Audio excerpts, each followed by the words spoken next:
Hello, hello, hello, and welcome to episode 3 of 40 Something Podcast. I'm Trevor Schaefer, and joining me, my hetero life mate, Jerry Mullen. Yeah, Trevor's the guy I see more than my wife. I don't know if I don't see you more than my wife. I talk to you more than my wife. You're right. I do. Let me do that. I talk to you more than I talk to my wife. Yes. If you ever looked at my text history, it's going to be like 3 pages of your number and like half a page of my wife. Yeah, that's exactly how mine is. That's in between all the pictures. Yeah. That we back and forth for a couple of weeks, and links to articles that we find during the week, whatever. Mm-hmm. Yeah, we're doing the show a week early this week because next Saturday's St. Patrick's Day, and I will not be of sound mind and body by this time next week. So let's see, 9:45 on St. Patty's Day. You'll be lucky if you remember your name. Oh, you know what? Listen, I go down there about 6:30, 7 o'clock. Wait, AM or PM? PM. Okay. Yeah. I was at the Scranton St. Patrick's Day parade today. God bless you. Why not? It wasn't bad because I was in it. Okay. Okay, with my daughter, but yeah, I saw that there's a whole area right when you pull into Scranton. It's like nearly across the street from the station, and there is just nothing but a fenced-in area of porta potties, tents, and alcohol-infused whack jobs. It was unbelievable. I never see people like that. Like the open carry law in Pennsylvania. I mean, the open container law. They throw that away on parade day. No, they just. That's gone the week of St. Patrick's Day. From now until Saturday, it'll be like, I could probably drive down the street with a Miller Lite in my hand, go waving to the cop like this. Well, the cops actually go through the parade in Scranton, and they actually hand out cups so people don't carry cans and bottles to hurt someone with. It's God, smart, but. Yeah. So I know most of you are probably listening to this via iTunes or the site, but on the site, hopefully at the same time that this is posted, we are actually attempting to do a video version as well. Yeah, we tried it with Growing Up Geek with varying levels of success. Yes. I think the peak was when we had everybody that was actually ever on it. Yes, that was tough. On it that night. That was a little rough for a lot of people that night. We got some dropouts, but that was a lot of fun, though, too. Yes. So. But the fact that it's just always going to be the two of us, I think doing this, I'm bringing everything through OBS, and it's a lot better with just two people. We can control the bandwidth, control the size, and it's not turning into a huge clusterfuck. Yeah, I would say if we were going to add if we ever had a guest on the show, we'd keep them on audio. Yeah, I think so. Well, in between the two pictures, which you'll understand if you're watching the video, we'll just put a still of them up there. Yeah. Remember my brother wanted to do that instead of that video, he wanted to put a still of himself up. I remember the argument with your brother. Like, he didn't want to use his real name on the podcast. I'm like, what are you trying to hide? Yeah. Yeah. Well, that's an after show. Yeah. That's an after show conversation. So, all right. So, what kind of? I gotta ask you because I've been waiting all week to ask you this question. How was Ion Maiden? I'm glad you asked that because up until about an hour and a half ago, I played a whopping 10 minutes of it. Oh, okay. So I actually sat down, played it for about 25 minutes, and oh my God, is it hard? It's good, but it is hard. It's very much. I would equate it more to Shadow Warrior, the original Shadow Warrior, than I would Duke. In the graphics, in the gore level, I mean, there's just gibs everywhere when you shoot someone, and there are some definite improvements upon the build engine. One is I would hope so. 20 years later. Well, there are some really cool lighting effects they're doing with the sprites. Like in the first level, I shouldn't say first. Well, so far that I haven't beaten, I guess you could say, the first board, because when you go through it, you'll get a point, it'll stop, you'll get a loading just across the screen, and you move on. So I don't know if you count that as a section or a board. Is that like Halo, where you'd hit the section and then it would load, checkpoint, and then you keep going? Kind of like that. I would consider that the first level. Okay.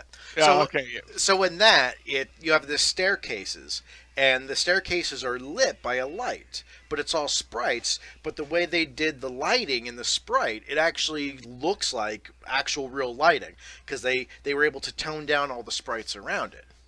So I think just because they're using more memory this time, that they're able to put in probably. It better with needing 2 gigs of RAM. Well, I'm saying there's a probably tripled or quadrupled the amount of sprites easily of what they have in there in texture maps, so they could do different lighting effects like that without using any kind of OpenGL renderers or light boxes or anything that was not in the original build engine. Okay.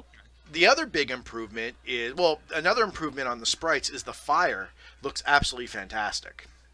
Yeah, you know what though? Somebody who I watched a review about this, I think that might be either the one I sent you. There's another guy who did a review about it. It says all build engine games have beautiful fire effects. Yeah, and that's true. If you think about Blood and Shadow Warrior and Duke 3D, and well, they're the good ones. Yeah. Because we can't count Witch Haven 1 and 2 or William Shatner's Tech Wars as actual games.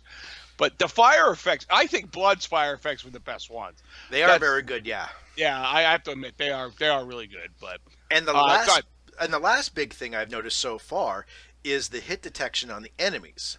So if you do body shots, typically it takes say 4 or 5 rounds to drop it. There's headshots though. They actually detect a headshot. I love that. I'm telling you, that's how I get through first-person shooters anymore. Mm-hmm. I just start capping people because it's a lot easier than trying to take them down the hard way. But go ahead. I'm sorry. Well, no, I found out the hard way. You start off with a pistol, and it's a revolver. But like a true revolver, you get 6 shots, then you have to go through the reload animation. So I'm just throwing round after round into these enemies who are absolutely ruthless. The AI is actually very good on them. And then I just happened to hit one accidentally in the head the first time, and he just dropped. I'm like, son of a... So I started doing that with all the enemies. They're coming out. I'm like, holy shit, there's headshot detection on this. That's awesome. That's, like, they said that the original Duke Nukem 3D... I wouldn't say the original, but the Duke Nukem 3D, the bosses had varying levels of damage depending on where you hit them. Mm-hmm. Like obviously the head was the most effective where the feet weren't or whatever like that. But it's not coded correctly. In fact, most of that game is not coded correctly anyway. So it's nice to see that's the evolution of that. Yeah. Or at least, someday I'll see it. But and one of my favorite weapons so far I've gotten, you start off with a pistol and like an electronic baton, like a stun baton. Then you move on to the shotgun, which is slow as hell. I'm really disappointed in that. Then I got the machine gun, which you play as a female protagonist in this one. So it's weird hearing the female voice. And it's great that when you pick up the machine gun, because she goes, I spray, you pray. Well, I came to find out later that after we had... it was kind of weird because it was a little while after we had finished the last show, and the Ion Maiden is actually a prequel to a game called Bombshell that came out last year or the year before for the major. What it was really originally was a Duke Nukem game that was, they lost the rights or whatever, some kind of fucking malarkey happened there. But so they turned it into, it's like a twin stick shooter, or an overhead shooter. I never played it, but it's actually a prequel to that. And that's why I said those guys from Interceptor and Three Realms publish it or whatever. That whole shit is, what it is. But one of the best things is you have these grenades, and I call them Bolden grenades. I know there actually is a... Yeah, I know. Yeah. See, it's video. See, you're seeing my hand inflections now. In 3D. But you actually take the grenades and you actually bowl them like a bocce ball. And if it finds an enemy, if it actually will detect an enemy, it just automatically homes in on that enemy and blows them up. But if it doesn't detect an enemy, you can literally bounce it off 3 different walls and it won't explode, and you go up and pick it back up. Oh, that's a win. That is a win. That is a win. It's like the old pipe bomb. Oh, you missed. Exactly, yeah. Go back and grab it. Except you don't have to, there's been times where I've come around a corridor and there's like 4 guys there. So I'll just come right back around the corner, chuck 2 or 3 of those down the corridor. They automatically find the enemies, and sometimes you could take 2 or 3 out with one of them. Which is pretty sweet. That's a win. That's a... And the first level, the first part of it, it's all inside. Then you move on through the second level, a la Duke 3D. You have to climb right through a air vent, kind of like John McClane. Then you come out, and it's basically like a post-apocalyptic city you're in then. and I haven't got much of the storyline yet, but it's actually quite interesting. But I would definitely say it leans more heavily on Shadow Warrior than it does Duke. But no, I don't regret the purchase. I can't wait to hop back in there and play some more now. Yeah, I can see why you would say it's actually Shadow Warrior, because after watching a few videos of it, like, Shadow Warrior was the progression of the build engine, that there was so much interactive stuff in Shadow Warrior. There was a lot in Duke, don't get me wrong, it all worked, but Shadow Warrior had vehicles and turrets and all kind of weird shit. So, and the one part you had to do the RC cars to get the key. Yeah, I mean, yeah, just, exactly. Yeah. It's like the progression of the engine, and now it's gone even farther with guys who haven't worked on it in 20 years somehow still remember how to do that. That's a mind blower. I don't know what I did 20 years ago. I know I was working. Oh God, 20 years ago, 1998. God, is that 20 years ago? I was working, and yeah, I was working at Sears actually. Ironically, you still work at Sears. Yeah, ironically, yeah, I still do. You know where I wouldn't want to work right now? Oh, I was going to bring it up too. Toys R Us. Toys R Us. No, Toys R Us. It's the last cool place for an adult child to go. So Toys R Us, they're saying within the next 2 weeks they may close every U.S. store in bankruptcy liquidation. Oh God. Oh, that's so painful. You know what? Like, I worked there in the 90s. Over a Christmas holiday, just like that fourth quarter kind of job, and it was a really great job. There were really nice people there. And the company was, I don't know, they were like 50-50 for their associates. I always thought it was more for the customer than anything, which is how it should be, I think, in retail. But my dad worked there in the 80s before me. And I remember, like, all the employees, like, I think it was about 2 weeks before Christmas, all the employees, after, like, they closed on a Sunday, because Toys R Us was one of those weird stores back in the day that would close at like 6 on Sunday. That would never happen now, That is true. Like 5 or 6 o'clock on Sunday, and all the employees and their kid and their families could come back and, like, shop in the store, but even better, they could play with everything in the store. They didn't care. We used to do that at Sears. It used to be, family and friends night. It was right around Christmas time, and I know we always we always used to have to stay, and it was just always packed. So, yeah. But you'll hear it's like 1987. I remember, or 1986 or whatever, and the Nintendo is out at this point. And I remember they had it behind those glass cases. Oh, the whole entire row of glass cases. Yeah, you remember that? Right across from the board games. Yeah. Yeah, the board games were behind you. Yeah. Yeah. And I remember the lady who was, I think she was the manager of the store. She just opened up all the glass cases for all the kids. And I stood in front of that Nintendo, I don't know how long. Probably as long as we stood in front of the N64 machines when that came out. That was hours. That seemed like days we were there. But yeah, you know what? It's another. But back to Toys R Us, I guess, a little bit. It's another thing of e-commerce has kind of crushed a major retail. If you weren't a retailer that got on the bandwagon of online, you're not gonna make it in this day and age. Because online you have you don't have nearly as much overhead as a store, because you're basically you're running a warehouse, you're employing people to pick, people to load and unload trucks, and that's it. And you're covering, sometimes multiple states with just one single warehouse, where you're not operating, say, 20 stores within the same area, each store paying rent, each store with utilities, employees, management, stock. Yeah. It's, you keep it in one centralized location for a portion of the country. Yeah. Maybe you need 7 of them, 6 of them, 5 of them. But I am completely guilty of that. I order everything off Amazon. I just ordered 4 things today off of Amazon. I got 1 package yesterday, 2 packages the day before. I'm getting a package on Monday and Thursday. Just a stupid shit. Like my son right now, he's big into reading Captain Underpants novels. You know what? I think Katie has one. I mean, Katie or Megan has a bunch of Well, you go to Barnes and Noble, they're $5.99 a book, which is not bad for a book. You order it off of Amazon, they're $4.40. So when you add that up, for every 3 books you buy, you get one for free, basically, by ordering through Amazon. And you now have all witnessed Trev's cheap side. Absolutely. You'll witness mine probably later in the day. So I am just as cheap. But I would have found that for $4.30. I'd have drilled. I probably would have went to a used bookstore and bought them. That's what I would have done. There's none around here. Oh, there's plenty of places to get that. Really? Oh yeah, you get that from Sally's, or I would never. Well, there you have to. How many trips are you going to take to find that one book when I could just make 2 pushes on my phone, add to cart, and check out? And not when you pay 20 in 2 days. For Sally's. Well, yeah, all right. Well, it's neither here nor there. So it's sad to see. Yeah, I was a Toys R Us kid. Absolutely. I think we all were. We could sing the song right now. Yeah, but we're not gonna. No.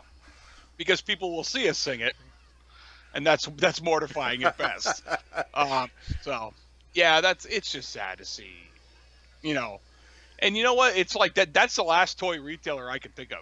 That is the last dedicated toy retailer out Yeah. there. Well, FAO Schwartz, but they're not nearly as big. I know they just reopened their New York location in New York City. Toys R Us was selling their shit for a while. Yeah. Well, when I worked at Best Buy over the Christmas season, we had a bunch of FAO Schwartz stuff there. It never sold, but it was. Their toys are so fabulous, but just fucking toys. And thankfully my kids are out of those kind of toys, FAO Schwartz kind of toys. Stuffed animals and shit. Yeah. I'm kind of happy my kids are out of that because, there's nowhere to go and get it anymore. What really is going to be tough is, where'd my Skype window go? There it goes. What's really going to be tough is, like, you know what? Anybody I know who had kids got a lot of their stuff from Toys R Us and Babies R Us. Yeah. I know. I think I got my crib from Toys R Us or Babies R Us. I think it was Babies R Us now I think about it. But, I mean, they're going to go, too. The entire furniture set, including the crib, that's in my kids' room. Well, we don't have the crib up anymore, but the entire furniture set came from Babies R Us for. Yeah, that's where you go for shit. Yeah. There's not an Amazon Babies R Us. You know what I mean? There's not an Amazon site. No, there is actually. There's an Amazon baby section. Wow, Amazon has everything. They do. You're right. I think about. Yeah, all right. Yeah, they do. Fuck. The one funny thing, though, is when my wife saw that, she didn't think of my son and go, oh, my God, Jack's going to be upset. She goes, oh, my God, Trevor's going to be so upset when he sees Toys R Us. Because I go there more for myself than I do the kids sometimes. I do, too. And you know what? I use the kids as a cover. Yes. to go to Toys R Us. Guilty. Because Megan wanted to go. This was a couple of weeks ago. She got like money in a gift card for Christmas that she had never used, and we're getting into March here. And I said, you know what? We're going up by the mall. I said, why don't you go in? You'll find something to use. And she bought like a Pokemon DS, whatever it is, right? I must have walked around that store for 45 minutes just looking at everything. Yeah. And what's sad is it might be the last time I did it. Well, I was just at a Toys R Us. I was at the Toys R Us up in Scranton last Saturday after we went to the flea market. Because right next to that's a Joann Fabrics. It's up on that stupid little hill. It's like Toys R Us for your wife. Yeah, exactly. So it's all in the same parking lot. So I dropped her off. Me and the kids went there. And my son got a Nerf gun. My daughter got a Doc McStuffins. And I got a Pop Vinyl. So it's like everyone bought something at Toys R Us. Yeah. And you have to admit that a lot of times I got good deals at Toys R Us in terms of video games myself. Yes. There was a lot of buy one get one half off or buy one get one free deals that I got from there, and I was always tipped off by a guy I work with who said, "Hey, you might want to go to Toys R Us this weekend. They're having blah blah blah sale or whatever." When Jack was into Disney Infinity, they would often run buy 2 get 1 free, and we'd go up there and like buy 6 of them and get 2 of them for free for as much as they were. Yeah, that's a win, man. That's totally a win. So a goodbye to maybe not. Though. Maybe not. We don't know, but... They said within the next 2 weeks. Yeah. I'm pretty sure that this is going down. And a mutual friend of ours, she's a manager at the local one. That I almost kind of want to send her a message, going, is this true? You're gonna pick up your phone and text me that person's name. So I'll give Yeah. you a hint. We saw her at the bar 2 weeks ago.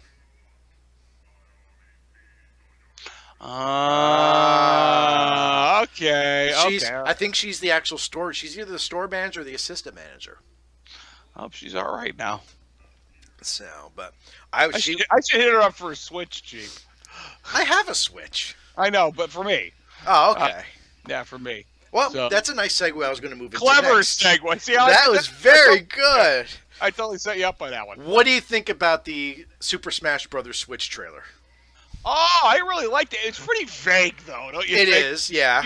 The Splatoon guys are in it. You know, it's Zelda. I mean, I almost said Zelda. Link and Mario are in it, and that's all you got. Well, you could see Donkey Kong and you could see Bowser by the outline, but that's yeah, you don't know who's going to be in it. Well, you know, they're going to keep the 8 to 10 staple characters. They're going to do something different with the Pokemon characters, which I hate. You know, I'm not a super big fan of Smash Brothers anymore. I used to love it, and it is a. I mean, Smash Brothers still holds a candle in the world because it's still at Evo, and it's still Melee that's at Evo. Yeah. Whatever, this is episode 1, but it still holds up as a really great fighting game, even though it's like not a traditional fighting game. I guess it's not a one-on-one. But it's an easier fighting game because I showed my son the trailer this morning. I saw it last night, and he kind of did it. Oh, okay, Dad, this is Splatoon. I said, no, keep watching. And he got so excited. He's like, can we play Smash Brothers on the Wii U today? I'm like, yeah, wait till your sister goes down for a nap. And after she went down for a nap, my wife took a nap too. And him and I sat there playing each other for about 45 minutes. But it's such an easy game for non-fighters to pick up. That, Oh, sure. I mean, it's a button masher. Exactly. Really, it is. We're running about 50-50 on wins. Where after that, he wanted to play on the RetroPie, and we were playing. He wanted to play Street Fighter 2. Then we moved on to Marvel vs. Capcom. Then X-Men vs. Street Fighter, and he was getting his ass kicked. I was letting him win because those are more advanced fighters. Where Smash Brothers, anyone can pick that up. It's basically, if you really want to get down to it, it's a punch, a kick, and a jump. Block. And well, block is optional in my world. It always is. Yeah. What did Yoda say? That is why you fail. Well, Yeah. But that's a great game for kids. That's a great game for kids or a crowd of adults. Mm-hmm. Or a crowd of kids, obviously, too. But Yeah. a crowd of adults. I think if it was me, you, Jack, and maybe, I don't know, anybody else, because I know your wife and my wife wouldn't pick it up.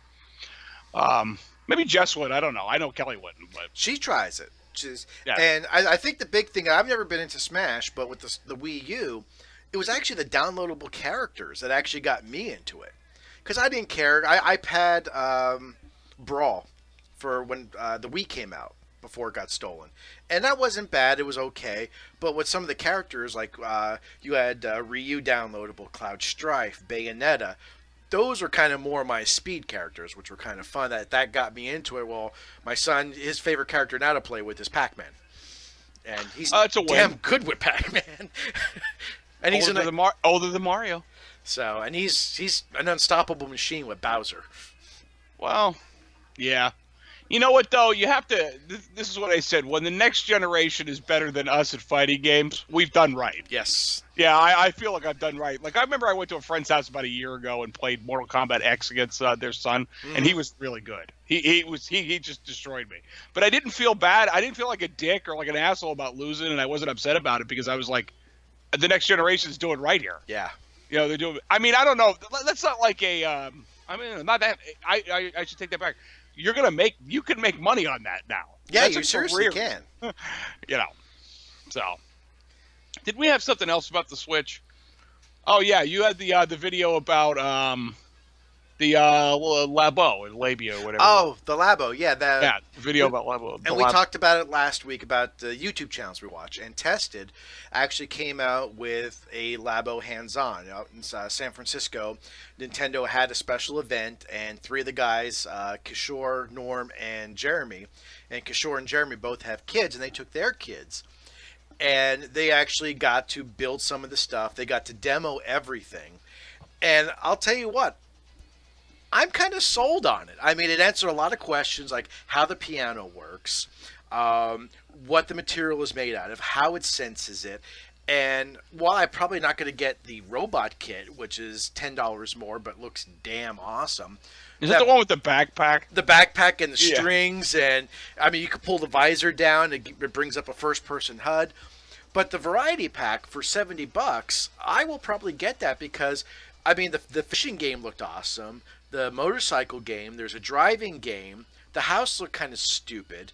The piano looked really cool, and just little things like that. And they said not only is everything pretty sensitive to the point that it's like there's no lag or anything, but the cardboard is so heavy duty that they even said they were afraid that how long is this cardboard going to hold up? And they said the way they constructed it and the kind of cardboard they're using, this stuff is sturdy, that it's not going to fall apart in a week or two. And that kind of sold me on it as well.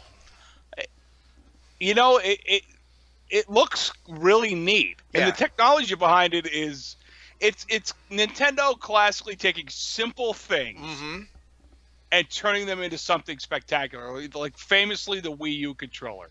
You know, I mean, they took some gyroscope, whatever it was, and a few other things, and they made something awesome out of it. You know what I mean? And that's what they're doing here with cardboard. Which I wonder how many of those Labos are recycled Wii U boxes. I'd like to ask that question. That never got sold. Oh, burn! Serious burn. So that would have been a Price is Right fail sound moment. Yes. So, anyway, but anybody who I sent it to you, and I know you're not totally sold on it still. I see it as just a little silly. It really looks to me like Nintendo said, "Watch this. I bet you we could sell this to people." You know, and Miyamoto could do that though. He can. Yeah. He's one of the few people, and that Reggie Fils-Aimé, the president of Nintendo of America. Yeah. Those guys could just go in front of the camera and say, "Hey, you know what? We're going to sell you guys folded cardboard, and you're going to buy it." And everybody's buying it. You know, everybody wants it now. That's how I see that. Plus, I mean, Nintendo's reputation has actually kind of been solidified by the Switch. The fact that it is selling tons and tons of units. They're getting first and third party support. That if they tried this with the Wii U, I guarantee they would have sold 10 units. Well, I think you would have got a couple hardcore collectors just picking it up, and they're the only ones that would have bought it. Yeah. You know?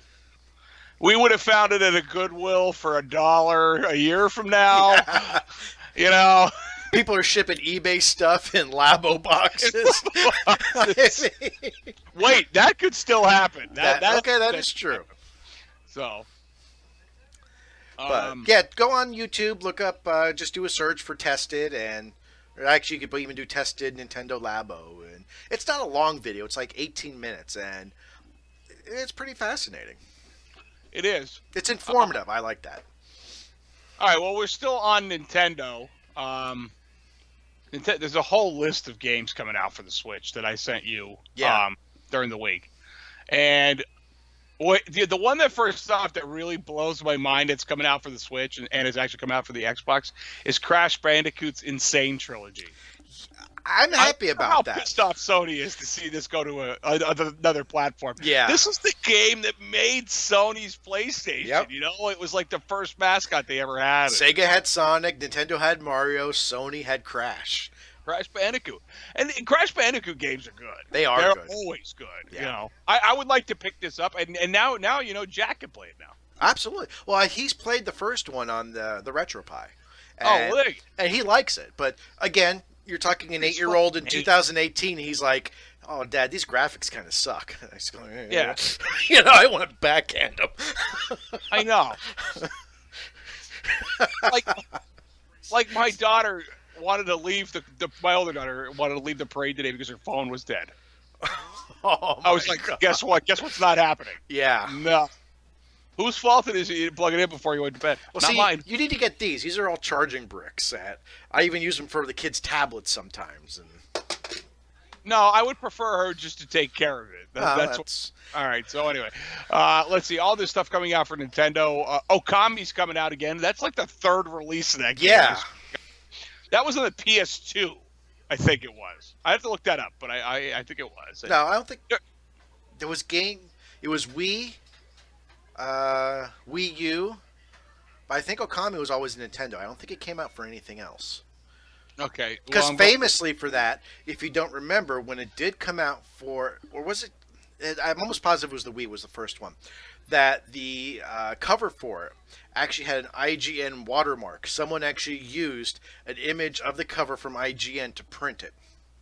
Get ready to be wrong. Why? Because its original platform was the PS2 and the Wii. Really? Only to be re-released on the Xbox. Well, it's been re-released on everything since the PlayStation 3. Wow, I didn't think it came out for the Xbox. Yes, it did. Well, yeah, it came out for the Xbox One, not the Xbox. Oh, the Xbox. Original. I didn't think it came out for the PS2. The OG Xbox. Not many people know what that'll mean. So actually, this generation will probably know exactly what that means. I still got my big Xbox hooked up over there. Yeah, big is not the word. No, it is Duke. I was going to say the Duke controller, which I no longer have. Yeah, thank God. It's probably out there somewhere holding up a car, change a tire. Actually, I never had one. I bought it when they packaged it with the S. I think I did too. You know what? When my brother moved to Ohio, he was playing Halo 2 or some shit when he went there, so he took my original Xbox, and he will never bring it home for some reason. I don't know. I told him, I said, bring it home. I said, I could probably hook it up and make use of it. Anyway, so we're getting, obviously, like you said, the new Smash Brothers, and this whole article is about what you could get a discount on. Yeah, I saw they're starting that. That's interesting that they're doing that. You could pre-order and get a discount. Well, Prime's been like that for a long time. If you pre-order, you get 20% off, but you have to pre-order. Yeah, that's the deal. Like I got, I think Wolfenstein: The New Colossus, or Wolfenstein 2, the new Colossus, whatever the most recent one. I think I got that way, and I definitely got the Assassin's Creed for my brother for Christmas that way too. But let's like Captain Toad's Treasure Tracker. Do we really need an HD upgrade of this? Yeah. Or well, like Dark Souls, everybody will go on to play that. I don't get it. I never understood it. I mean, I know they're all kind of hyped about it because they're hoping that maybe they'll go through the Dark Souls trilogy because that's the first one they've remastered. But I'm not a big fan of remastered games sometimes. It's hit and miss. Mm-hmm. If it's remastered, but it's this. Let me just say this: if it's just an upgrade to the graphics on a newer system, but it's the same game, yeah, I'm okay with that. When you remaster it and add content, that's a new game. Yes, I will agree with you there. You know, and here's the perfect example: Splatoon 2 version 3.0. Yeah, that's exactly what that. What? Hyrule Warriors, the definitive edition. I guess. I don't know what they're doing there. Hey, but it's anyway. While we're still on Nintendo, let's talk about what today is. Today is Mario Day. But today's Mario Day. It's March 10th. Now it said the article I sent you said he was going to be on Google Maps. I intentionally used Google Maps today to see this. It wasn't on there. Not on there. No, I was really pissed about it too because I was coming home from Scranton, and the back of Scranton I don't know Scranton that well. I know it up to a point, and I could get to the cultural center and the mall, which I don't even know if that's open anymore. I don't think it is. I know that area of it, but when you get back into the rural area of it, I don't know. So I'm like, oh, it's Google Maps. It's Mario Day. Yeah. I put up nothing. I was really upset about that. Actually, I was going to try it now to see if it'll come up. Maybe it's on the desktop site? Yeah, maybe. Oh, hold on. I was driving. Let's see if I do the directions to work. Why would you do that? Well, it's. I don't even know why it's on. I don't even know why it's on there. To tell you the truth. Oh wait, here it is. Let's go. But it's still her voice. I want to hear that. What a jip. Exit. All right. Oh, well, at least it worked. And actually, there's a if you look at it on your phone, there's actually like a coin block. A question really? block that you hit, and that activates the Mario thing. Oh, that's up. check That's that gonna out. be up all week. So I'm gonna randomly drive fucking places with Mario this week. I don't know. So that's pretty neat. This is a very Nintendo-centric show this week. So well, while we're talking about Mario, I came across a video last night, and I sent it to you last night. The new world record holder for beating through a speed run the original Super Mario Brothers was 4 minutes and 55 seconds. And someone, now, again, 4 minutes and 55 seconds, they made almost a half-hour video breaking down the science, the math, and the theory behind how he got that new world record. And holy shit. I always thought a speed run was just you memorize the level, okay, you do this jump then, you got to know the quickest way. There is some goddamn serious math involved when you're talking frame sets and different frames and hitting at a certain pixel at a certain time. And yeah, damn, oh my mind. You know what I mean? When you sent me this video, I watched about the first 5 minutes of it, and then I had to get into being a parent or whatever like that. But I made sure I actually went back to it because it was like, well, it was Mario, and it was fascinating to me, and it's video games, and that's what I do. But to find out like you could bypass the flagpole without dropping the flag. Yeah. I never knew you could do that. Like, I've jumped the flagpole. That's different, which was like a schoolyard thing before we found out it was actually real. But there was always the one in the speedruns that I didn't understand. Like, it 4-2. In fact, I have it on now as I've kind of watched the video a little bit in silence. But you could activate the vine to go up, and then he runs past it and goes down a pipe and ends up at the warp zone. Because there can only be so many characters on the screen at a time, and by activating that vine, you remove the piranha plant coming out. But before that, you actually have to do a walk through a wall because it moves Mario further to the right in the screen. And if he's further than the right, and you go down the pipe without the piranha plant, but you have to stop completely before going down, as long as he's more toward the right and not center, that pipe turns into a warp zone through. And it's like, I don't know. Well, first off, how many years of playing does this guy have under his belt to know that would work? I'm sure speedrunners kind of steal things from other speedrunners. I'm sure it's just like anything else. Yeah. But it's actually, like Trev said, it's pretty mind-boggling to see how it is more technical than I thought it was. It was just like you said. I thought it was just memorization. Well, what world was it? It was World 4-1, I think it was. That there's a certain section that you'll get through better and then do the flagpole glitch. But when you step on the first beetle, if you step on him and on the block you step on him, if the 1 pixel to the right of the beetle turns white, then that sets into motion a frame cycle, which means at the end you should be able to do the flagpole glitch. If you don't get that pixel, that means you're probably not going to be able to do it. And again, how these people figure this out. And then the other thing is, if you have to start it at a certain time because of the way the frames go, each frame set I think is 0.35 seconds. Yeah. And to hit on a certain frame rate, they explain how when you hit the flagpole, that it's 21 frames no matter what to get to the end, but if you hit it on exactly frame 0, you automatically get taken. If you hit it on frame 3, you got to wait 21 frames for that, as I called it, a bus to come back around. But if you start the game after a certain amount of seconds, it resets that buffer at the end, where if you hit it frame perfect, you automatically go and you don't waste any frames. And I mean, my wife was making a bag last night, and her sewing machine's in our living room. And I'm watching this, and she turned around, she goes, "My God, what are you watching with all this math?" I'm like, "I'm actually watching a Mario video."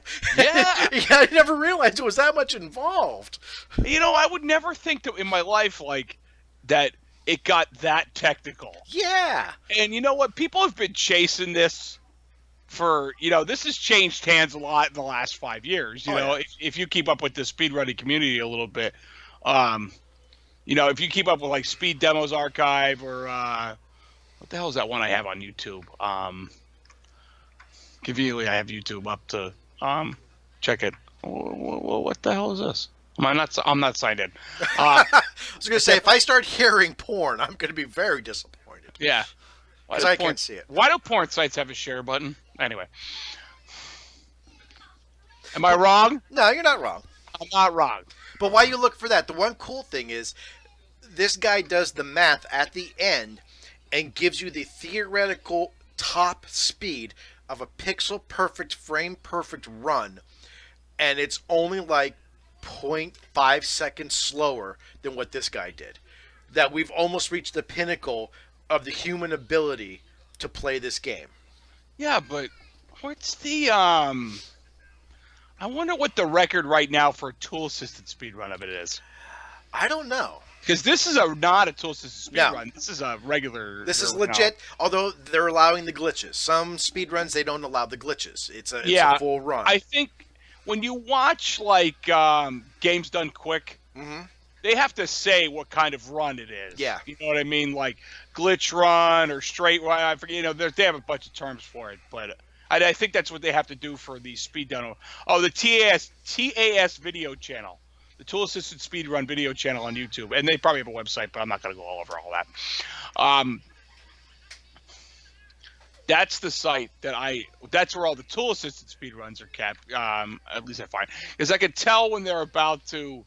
You can always tell with this site when something's changed hands, because they go through and change the old video to obsoleted, and it reposts the new video. So I said, all right, any day now, a new video for such and such game is about to happen. So, but the mind-boggling amount of math. It is. And then this morning I watched the current world record speed run for Mario 3.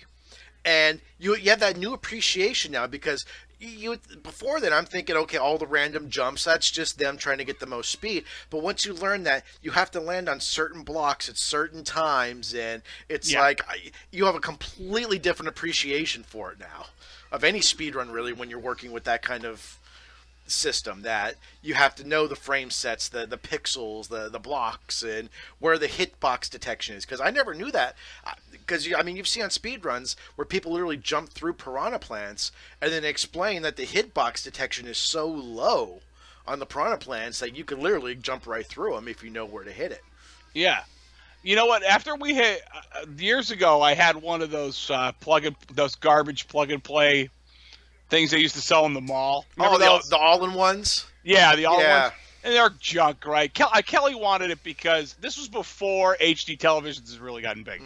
And because it had Duck Hunt on it. Which, mind you, the screen was blank. When you started up, it didn't say Duck Hunt. It just had 1 player, 2 player. That's how hacked it was.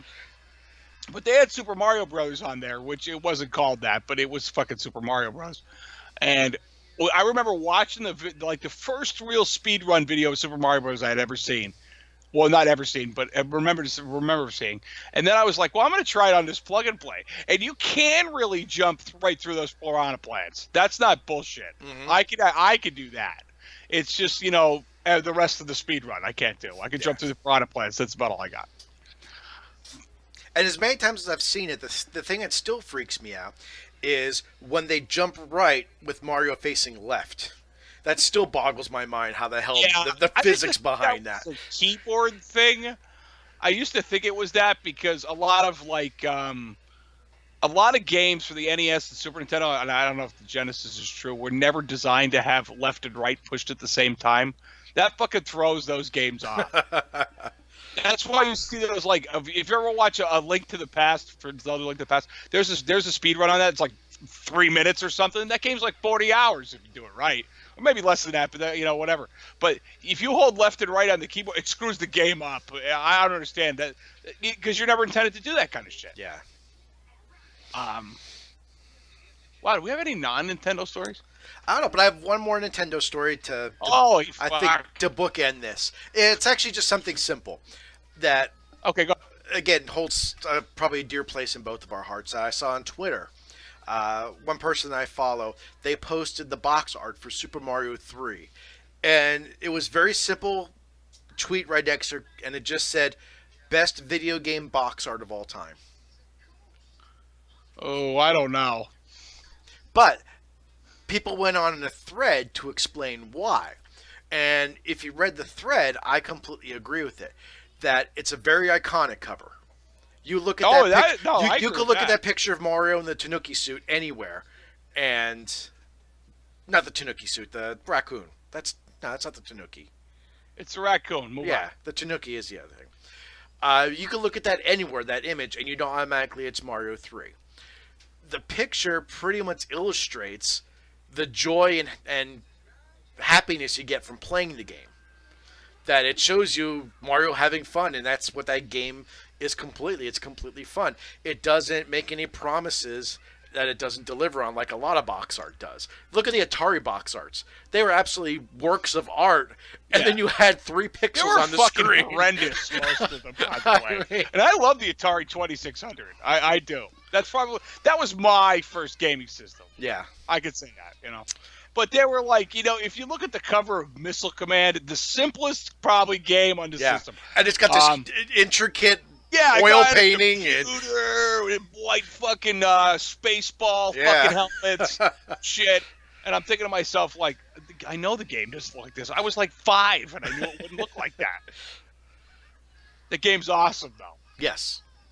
But I thought that was interesting that they said that it's kind of one of the best video game cover arts of all time. And I don't know if I agree with that 100%, but it is definitely iconic. It's one of the most iconic box arts. I would say it's definitely, that's top 5. Yeah. Maybe top 10. I'll leave it at top 10. I just had this argument about something else about Thor Ragnarok, if it was like the top 10 in Marvel. People were complaining about the comedy in it. I'm like, that made it awesome. Now, Thor Ragnarok, I would definitely do top 5. Yeah. My number 1, in my opinion, for Marvel, you still can't beat the original Iron Man. You know what? Me and you've had this conversation. I know we have. Times. For me, it's you can't beat the Guardians of the Galaxy. I think that's the best thing they did. Although I've seen Black Panther, and that's a mind boggle. I have not seen that yet. You're gonna have to watch it. But I see, we'll talk about movies for a minute, I guess, because we're kind of on that subject. Okay. They tried to make a movie about A Wrinkle in Time. I never read the book. I've heard everything about the movie. I know nothing about it. But then I started reading the reviews. It came out yesterday, and it's not getting good reviews. No, I watched a little bit of Angry Joe's review about it, and he wasn't kind to it. But a lot of people said that this book was not meant to be adapted into a movie. And Disney, they're like, hold my beer. Yeah. But we'll give it a shot. They'll try anything. They're on a high right now, so they could get away with it. But, Kelly wanted me to go see that, and then we're like driving home from Scranton today, and she's like, "Well, what's it on Rotten Tomatoes?" And I said, "What does it matter?" Yeah. If the movie's good, I don't always trust Rotten Tomatoes. I will trust certain internet reviewers with movies. I not Angry Joe. He just had one out, but there's other ones that I'll follow about it, but. I said, does it really matter? She goes, well, yeah, that's what I go by. I'm like, some of my favorite movies of all time have horrible Rotten Tomatoes scores, but they're still great movies. Last Action Hero? Yeah. Highlander still has, I think, like a 20%. I mean, hey. It is. It's awesome. It is. But, I mean, it's like, there are just certain movies that are just, you don't need that Rotten Tomatoes score to go along with it. And you know what? They're not always right either. No. Because I remember seeing something about how DC fans were going to really burn Black Panther because they were going to go and give it shitty reviews or whatever to bring it down on Rotten Tomatoes to ruin it. And obviously, no matter what they did, that was never going to work. So, yeah. Movies are... Like Disney, Marvel, whatever it is right now, it's basically the Metroplex of all things movies lately. Yeah. But they own everything. I mean, that's right. A lot of people. What did you call it? The big evil? Yeah. The evil mouse. Yeah, the evil mouse. You know what? They do own nearly every entertainment aspect at all times. I'm surprised they haven't tried to scoop up Netflix because they're looking at their own digital digital like streaming service. Yeah. Well, they don't need Netflix for that because I mean, if they pulled every single one of their properties off of Netflix, off of Hulu, off of Amazon Prime, you're going to get enough people that want to watch the Marvel movies, Star Wars, all. I mean, they own ABC, so you could take all your ABC programming and throw it on their own service, and people will pay for it if their favorite stuff is there. Yeah, absolutely. Because it was like I was, you know, how on Twitter you get a poll every so often. Yeah. I don't always answer them unless I have an actual answer. But like a show I like The Librarians, got canceled. I like that show. You know, me and Kelly and the kids really loved it because there was like a lot of, you know, John Larroquette was in it, and I like him anyway. But Dan Fielding.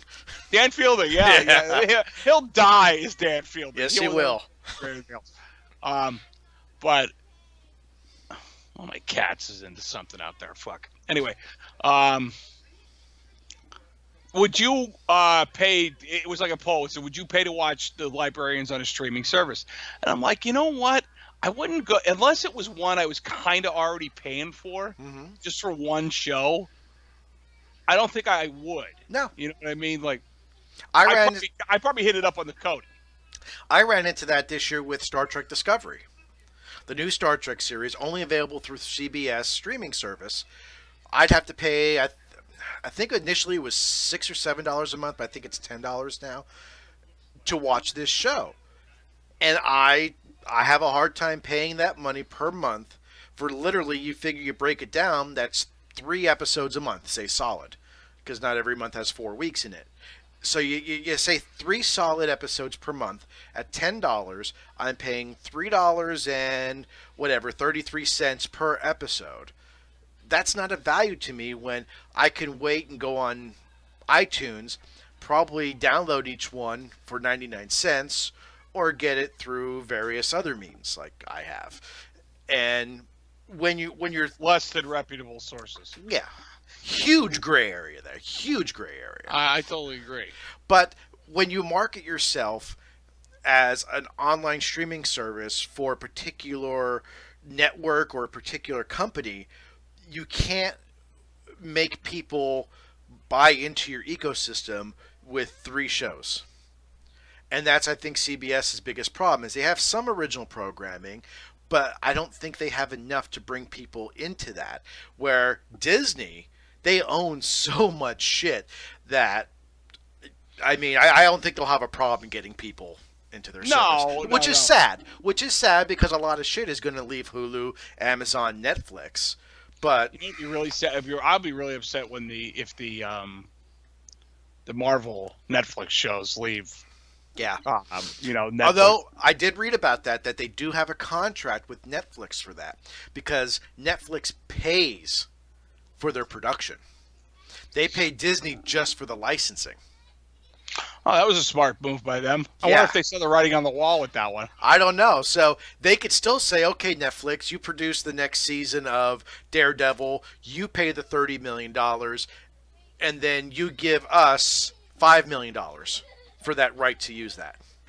That's fantastic. That is the smartest thing for them to do still. Yeah. Well, you don't want to lose it after The Punisher, because The Punisher was just, holy shit, was that good. I've yet to watch it. Well, you've yet to watch most of them, as far as no. I watched all of Jessica Jones, and I actually started Jessica Jones season 2. I loved the first season of Jessica Jones, and I watched the first episode of Daredevil. Kind of couldn't get into it yet, but that's the only one I've seen. Iron Fist, I've been told by so many people, is just a waste of time. Iron Fist's problem is the guy who plays the Iron Fist. That's the problem with that character. And basically, it's another I'm a rich kid that got trained and became awesome or whatever like that. It's the Batman deal. You know what I mean? It's basically the Batman deal under different pretenses and in a lot darker tones. The one I've really wanted to watch, which I just haven't had time to sit down, which is a shame because it's been out for over a year, is Luke Cage. Luke Cage is really good. I really liked him in the first season of Jessica Jones. Yeah, and you know what? His show is good. Yeah. But Jessica, I watched the first episode of season 2 of Jessica Jones, I think with dinner on Thursday night with Kelly. or whatever. It was Thursday when it was International Women's Day when that came out. That was smart marketing by them. Yeah, I gotta admit. And every episode this season is directed by women directors. Yeah, yeah. I don't know if that matters or not, because as long as the story's good, I personally don't care who directs or watches it, because the story and the action has to be really good. That's all I need. Yeah. I'm pretty low level in that department, but so far the first episode, I told Kelly, I said we might have to sit here and watch the rest of these right now. Well, I did that last night. It was about 11:30. My wife was still sewing, and I'm like, I want a snack. So I'm like, I'm not going to sit here and eat a snack for nothing. I'm like, I want to watch something. And I've been going through the back catalog of Black Mirror. And I'm like, should I boot up Netflix? Right there was Jessica Jones. I'm like, oh, forgot that came out yesterday. So I loaded that up instead. And I got done with it about 12:30, and I'm like, wow, that was good. And she goes, yeah. And I go, I got to stop or else I'm going to be up till 4 in the morning watching these shows. Because that's what I'm going to be doing after the cast, is I'm going to hop back on and at least watch 1 or 2 more episodes of that. But this is very few. I watch very little TV anymore. Mm-hmm. I have to admit that. Like, I was watching all the DC shows on the WB or whatever. Oh, God love you. Well, some of them are really good. You know what I mean? There's just so many of them. I know. There's like 5 of them. Yeah. I was watching The Flash, and I was watching Arrow, which I kind of fell out of. And then there was The Legends of Tomorrow, and there was another one. Supergirl. I was watching that too because, she got canceled off of CBS and then pushed over to these guys, which made sense. But I was watching all of them, and then you know what? I got burned out from it. Then I started to watch Lethal Weapon, which is a really good show, by the way. Really? I really liked it. Yeah, I was surprised how good it was. Because I was thinking to myself, this cannot be as good as the movies, and it's not, but it's good in other ways. Mm-hmm. It kind of fleshes out a lot of backstory and things you never know. But I got burned out watching TV, so I watch very little like television shows anymore. Like, I watch Lethal Weapon. Now I'm gonna watch Jessica Jones. I watched Ashes vs. the Evil Dead. I love that show. It's so fucking terrible. It's so bad. It's good. And Xena's in it. Lucy Lawless is in it. Nice. She still looks really good. I gotta admit, Lucy Lawless still looks good. But she plays like the worst of the worst of the TV show, and oh man, it's so good. You gotta watch it. I'm surprised you don't watch it. I saw the first episode and I just never got back to it. Unfortunately, with my schedules, sitting down for a half hour or 45 minutes or even an hour to watch a show is just not possible. That's why I'm like, I digest 10-minute YouTube videos. Well, if you send me a YouTube video that's 15 minutes or more, I'm not going to watch it for a couple days because I don't have the time. You're just like my brother. I have to say, they got to be less than 8 minutes for John. Pretty much, yeah. Yeah. That's what I got time for. Like 8-minute clips of Ash versus the There you go. We'll do that. That's genius. So, all right. So let's see. What do we got left here? We got the Rubik's Cube thing. I thought that was fantastic. Did you read that article? I did not. So you can inform me as you inform our. There's a machine designed by the machine's called Sub 1. Somewhere in this article. Oh, is it one of these that solves it in like 0.2 seconds? Like it just goes and it's done. Yeah. Hold on. 2 guys from Christ Almighty. Where are these guys from? Who gives a shit? I'm done. I'm not looking for it again. They said the Guinness Book of World Records by solving a Rubik's Cube they built a robot to do it, obviously, in 0.38 seconds. Yeah. That's mind-boggling. I mean, you literally hear the and it's done. It's so quick. They made a GIF out of it. Like, that's how quick it is. That's fantastic. The Rubik's contraption uses a pair of PlayStation Eye cameras to analyze and calculate the solution to a mixed Rubik's Cube. Obviously, it has all kind of other very technical things that I don't know enough about to say. But it's actually almost too fast for you to see when it happens. That is crazy. It is. And you know what? These 2 guys, I think it's just, I'm reading here, 2 guys sat down and said, we're going to make a machine that solves a Rubik's Cube. Faster than the human eye can see. I'm surprised the Because, Rubik's Cube doesn't explode. It's going Yeah. so fast. Yes. You know, that's very true. I'm surprised the damn things don't break. I guess maybe they can use it 1 or 2 times. But to me, that doesn't look like a real Rubik's Cube. They have one that's kind of augmented a little to fit the machine. So, I mean, maybe I'd hate to go back to a former story. This is really terrible. With Toys R Us is going to have a lot of Rubik's Cubes available. So that's really cool. But is this a practical piece of scientific hardware? No.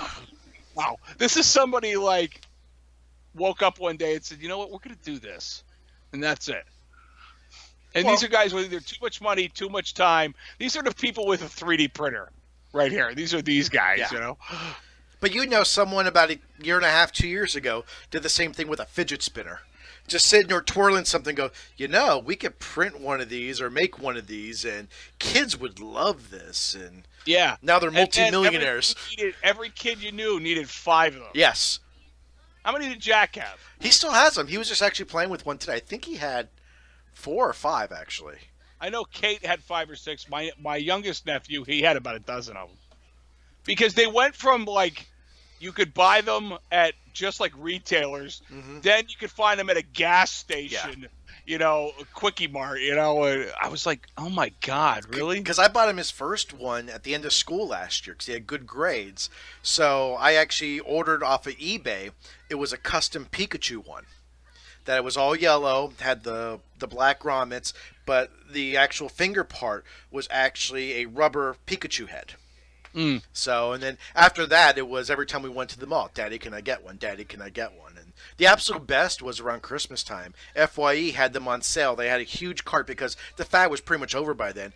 Every fidget spinner, 99 cents. Yeah. And now you could probably get them for 9 cents. Yeah. But... So he's like, Daddy, can I get one? I'm like, get 2 or 3. I don't care. Last time we were here, I think I spent $15 on a single one because he had to have this all metal one with like these knife looking things at the end. It's like, hell, I don't care. Load up an entire bag at 99 cents. Yeah. That's, you know, that's just another line of strange children's fads. Yeah. That I've come and gone already, you know? I didn't get that one. Nah. I mean, I have to admit, the one night my daughter left hers laying out, and we're watching TV, and I'm just sitting there, I had it on a TV tray, and I'm just putting my finger on top, and I'm just spinning it with my thumb, and it is kind of just not calming, but it just gives you something to do. But it's like these kids that were. You know what? I got a lot more out of the fidget cube. He has one of those. He got one of those for I got Christmas. a ton out of that. I have it on my desk at work, so when I'm thinking, I'll be like, click, click, click, click, you know, and turning it and doing all the things. So it doesn't get much use then, huh? Fuck you. Set yourself up for that one, my friend. Just like that. At least I did it right. You did. Yeah, I actually do. Fun. All joking aside, I do get a lot of use out of it. You know what I mean? I'll be sitting there and I'll be like, you know, trying to figure out how to finish something for the day or something like that. And I'll be like, click, click, click. I can't complain because when I'm doing that, when I'm doing something on there, I have this, the Captain Picard crystal. That I just sit there and I figured that was a Kryptonian memory crystal. All right, moving on. Fuck you and your Superman shit. Just saying, it looks the same. No, this is the Captain Picard crystal from his desk. That I just, you know, you sit there and you just, you know, flip it around in your hand. Same thing as a fidget cube or a fidget spinner. Just give your mind something to work with. Something to do. Yeah, exactly. I'm that type. Like I can't sit. Like Kelly hates it. If we're having dinner somewhere, I can't wait that long for the food. Yeah, and that's not because I'm starving. It's because it's awkward and I want to eat. You know what I mean? I'll be like, my hand, I'm like playing with the fork, or you know what I mean? I've had 3 drinks or something like that. I just have an awkward thing about that. So, all right, one more. Sure.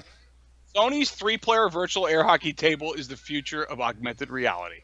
And if you look at this GIF that's attached to it, which I don't think there's an actual video in this article. Oh yeah, there's a regular video in this article, I think too. No, that's just a photo. Well, that really sucks. This looks really neat, and it takes the air hockey concept to.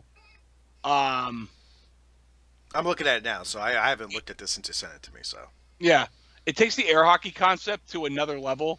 It kind of reminds me of No, never mind. That's what it's. There was a game on the Nintendo called Warlords. I mean, not Nintendo, on the Atari called Warlords. That was a paddle controller game. That's what it reminds me of. Is you have to deflect the puck away from you while making sure it doesn't get past you either. If that makes any sense. It kind of doesn't come to think of it. But that looks really neat. So this isn't VR; it's more augmented reality. It's augmented reality. Yeah. The only thing that I think is real in this is the thing in their hand. Yeah. That's the only real part. So, I wish it had. That looks intense with 3, because there's more than one puck.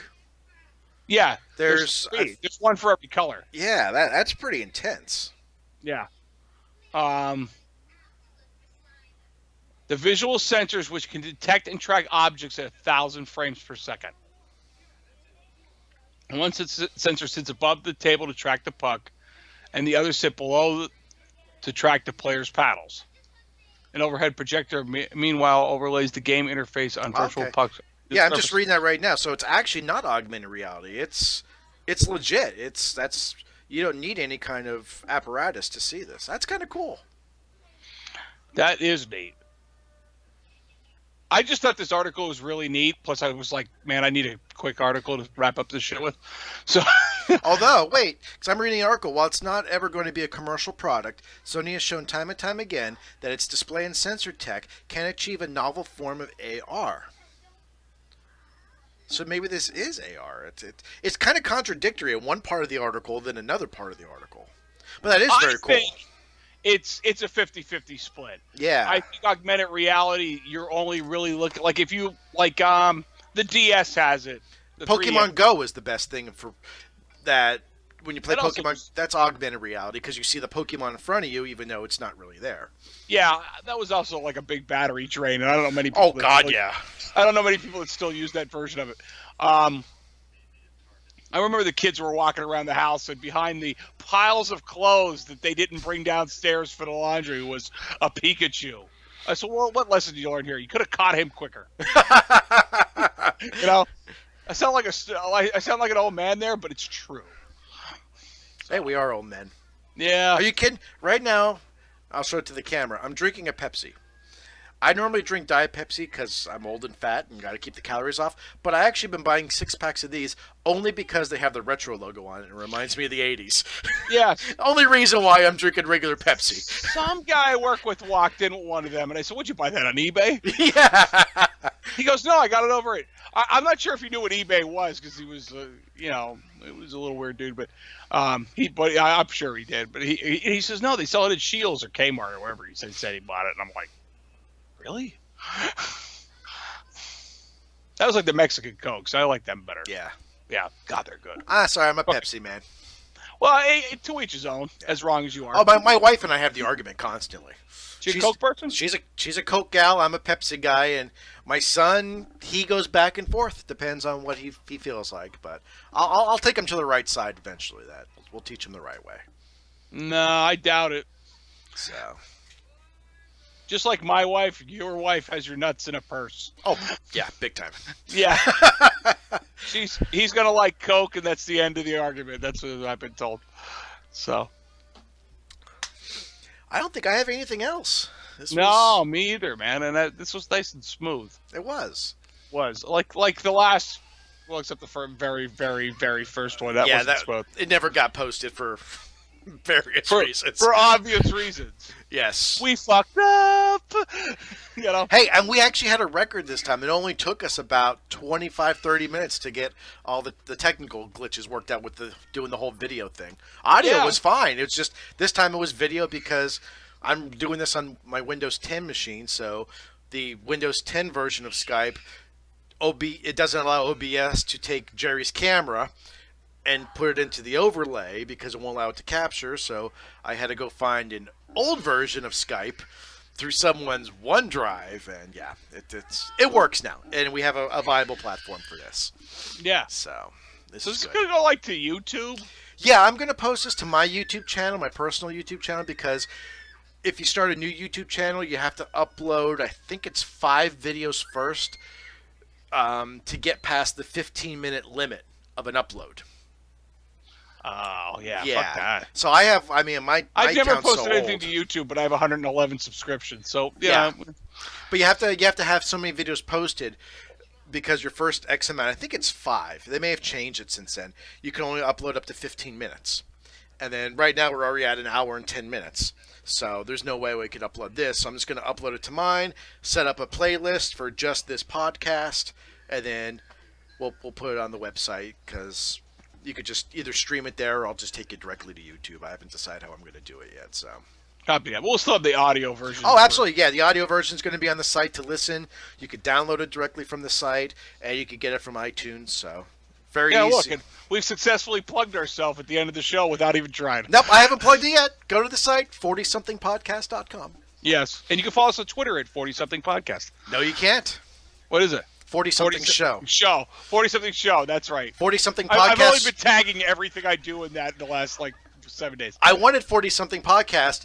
It's too long of a username for Twitter. Really? Yeah. I didn't think there was a limit on that. Neither did I, and I did 40-something podcast, and I exceeded the character limit. So I had to go 40-something show. Ah. Yeah. 40something show. Follow us on 40somethingshow.com. Anyway. Nope. At 40-something show on Twitter. 40somethingpodcast.com. Yeah. Just relive the 90s on our website. Absolutely. And Yeah. the idea I have to post the video, you'll be reliving the 90s as well. So Real player. yeah, that's exactly what I'm thinking.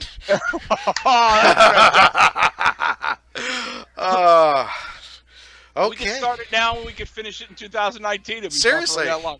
So I'll start buffering now, and you'll get a little bit here, a little bit there, and so. Okay, All right, Jerry. Shut this shit down. What's that? Shut this shit down. Yes. I want to say enjoy your drinking next weekend. I'm sure I'll get a couple of texts here and there. Yeah. Hey, I'll post some pictures to the 40-something show Twitter page of me all smashed and all wrecked. There you go. No So news. the other day, a couple days ago, was the anniversary of me getting shit-faced on Growing Up Geek. Oh, that was a horrible show. Yeah, that was really stupid of me. But I had Cherokee Red vodka, and they were together. The best was, I mean, you were so loud that I actually considered cutting you off at a certain point. And when you finally watched it, you texted me, you're like, man, I was an asshole. Yeah. I'm like, I remember at one point I had a pit so bad I just hung up. I hung up like I dropped out.